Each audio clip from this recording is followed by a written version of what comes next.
So with spam firewalls, you want to definitely avoid getting on firewall blacklists like Barracuda, which is a very influential one in the business email world, because a lot of companies use this brand. And it's the same thing with when you get blacklisted with on a regular blacklist. When you get blacklisted with one, you get blacklisted with anyone else on that list. So in other words, if you have a bunch of dead addresses, let's just say there's a company that's called Century 21 Canada that uses Barracuda, and let's say you have a lot of Century 21 addresses in your list, and it has been maintained, and a lot of them are dead, say more than 20%. If you send emails to those addresses, Barracuda will recognize that a high percentage of the emails are dead, and it will start blacklisting you. But it'll also start blacklisting you with any other company that uses Barracuda, and there are a lot of them. So that blacklisting could be quite pervasive in the business email world. So there's two ways that you can avoid both getting on a blacklist of something like Barracuda and getting your emails through. One thing that Barracuda does is, and a lot of email providers do this in general, is they limit the number of emails that can come from a given sender over a period of time. So in other words, if you send too many emails too fast, your emails will either start getting spam filtered or blocked. So to overcome this, you use what is known as deliverability or delivery throttling. And so this is sending your emails blast gradually over several hours or days, depending on the size of your list, rather than as fast as possible. Again, again and again, what you find is that the behavior of spammers is the exact opposite of what people with targeted or opt-in permission-based lists do. And so this is one of those examples where a spammer tries to send as many emails as possible, as fast as possible, and they usually have thousands of instances of whatever domain they're sending to. If they're sending to a commercial list, a consumer list, they'll have tens of thousands of Hotmails, and if Hotmail sees from one IP address that 5,000 emails have come in the last hour, then to them that's a major red flag that this is someone that's very unlikely to have an opt-in list. Even the largest companies that have opt-in lists in the tens of thousands or hundreds of thousands typically will not have that many emails from a given provider, nor will they be sending them that fast. So what we found with the rule of thumb is that if you're sending no more than one email from each domain every 10 seconds, you won't be getting blocked. The way that you'll see this is if you look in the soft bounces reports. A lot of email service providers don't offer soft bounces reports because they don't want you to see emails that were temporarily undelivered, because that's usually where it's an indication that it's their fault, not yours, where they'll show you all the hard bounce reports you want, because if there's hard bounces, that's because the addresses are dead and they're in your list and it's your problem. So soft bounces, if you're using your own email software, you will get them. And if you're being blocked because you're sending emails too fast, the email provider will tell you that, especially if they're using Barracuda. So the rule of thumb is no more than one email every 10 seconds for each domain in your list. In other words, if you're sending to Hotmail accounts, no more than one email is sent every 10 seconds to all Hotmail accounts. The program that we use is for sending our email campaigns is called Gamadine Mailer, and they have what's called the universal throttle rate, where you can make it so that one email per or X number of emails every Y seconds can be sent for every single domain. Now, you can make exceptions where if you know, for instance, that certain domains are less tolerant and you can maybe only send one email every 20 seconds or 30 seconds or something like that, then you can indicate that in Gamadine Mailer and say, okay, this is an exception to the universal throttle rate. Only send for these domains. Only send, A emails every B seconds, that sort of thing. And one of the things that we found was a problem with the delivery throttling is, let's just say you have a list and it's got a pile of Hotmail addresses right in a row, or whatever, just the same domain again and again. Well, what you'll find up happening is that it's very possible that all of your threads, in other words, a thread is one instance of a program sending an email. So you can actually have multiple threads where multiple versions of the program within that program are sending emails. So I've seen cases where it'll show. Well, actually, I'll show right now. We're setting a campaign on one of our servers right here, and if you look at the throttling, you can see here it's throttling on domain yahoo.com. Now, that becomes more and more a problem the more and more Yahoo addresses in there. So you may find it that if we had, we're using 32 threads here, but if there was, say, 32 email addresses in a row where it was all Yahoo accounts, then every single one of these threads would be throttling and nothing would be being sent out. So if you have some in your list here, if you find in your list that you've got that you've got a lot of a particular address in a row, then what you want to do is increase the number of threads that you have. That way you won't run into the problem I just showed you, where one domain, because there's a series of addresses in a row, is just going to have again and again and again and again, tying it up and basically impeding your delivery.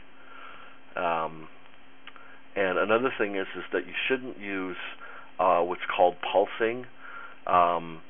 This is a feature that is available in Gemini Mailer, for instance.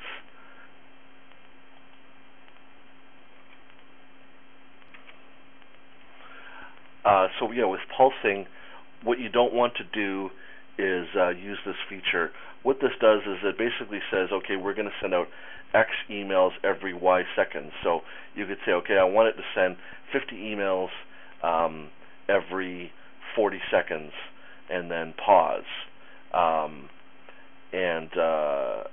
or just send out at that rate, and then you tell it what X and Y are supposed to be.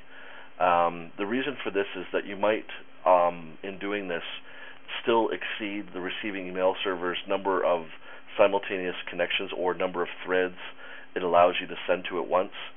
Like, for instance, let's just say a server only allows one email every 5 seconds, and you all of a sudden tell it, let's just say it's Yahoo that did that, and one email every 5 seconds, and in your list, our program Gemini Mailer goes sequentially through the list, so it will start with the first address and just go through chronologically, email address by email address. So let's just say in the list that there was 10 Yahoo addresses in a row. By using pulsing, it would be emailing all of those simultaneously, so it would most definitely be sending faster than the Yahoo's limit. I'm not saying this is Yahoo's limit, I'm just giving a suggestion of one every 5 seconds. It would probably be able to send, several emails per second. And so doing this, using pulsing, you're very likely to run into problems with sending too fast. So don't use that. Just use universal throttling when you're sending your campaign. And if you have to modify it by changing certain domains and increasing or decreasing the rate for certain domains as necessary, when you see the bounce reports, or rather the soft bounce reports, that will tell you. This is something you have to play around with, and it's a kind of a trial and error thing. It's best to start with a throttle rate that's very slow, say something like 1 every 30 seconds, and then if that works with your campaign, and then and nothing is seems to be blocked because of sending too fast in the soft bounce reports, then the next campaign, maybe make it 1 every 20 seconds, and then if you have no problems with that in your soft bounces, then make it 1 every 10 seconds, and keep modifying it like that until you start getting problems where you start seeing blocking, and then you can adjust accordingly.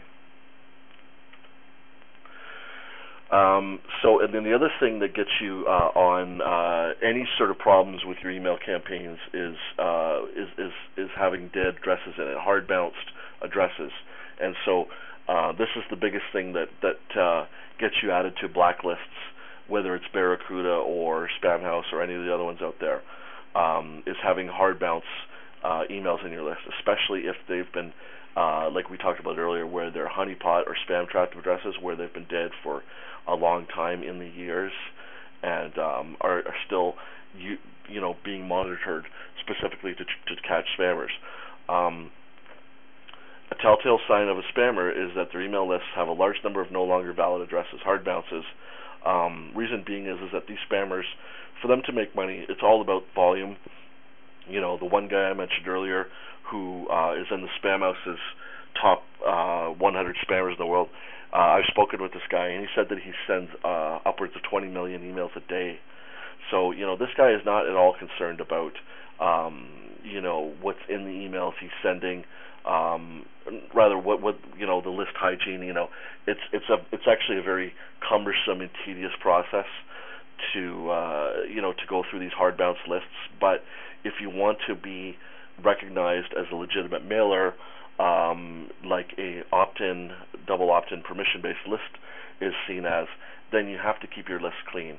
And generally, the rule of thumb is that no more than 10% of the emails in your list should be contain dead addresses. So as long as your list is 90% real addresses or better, then you won't be getting blacklisted with any of these services.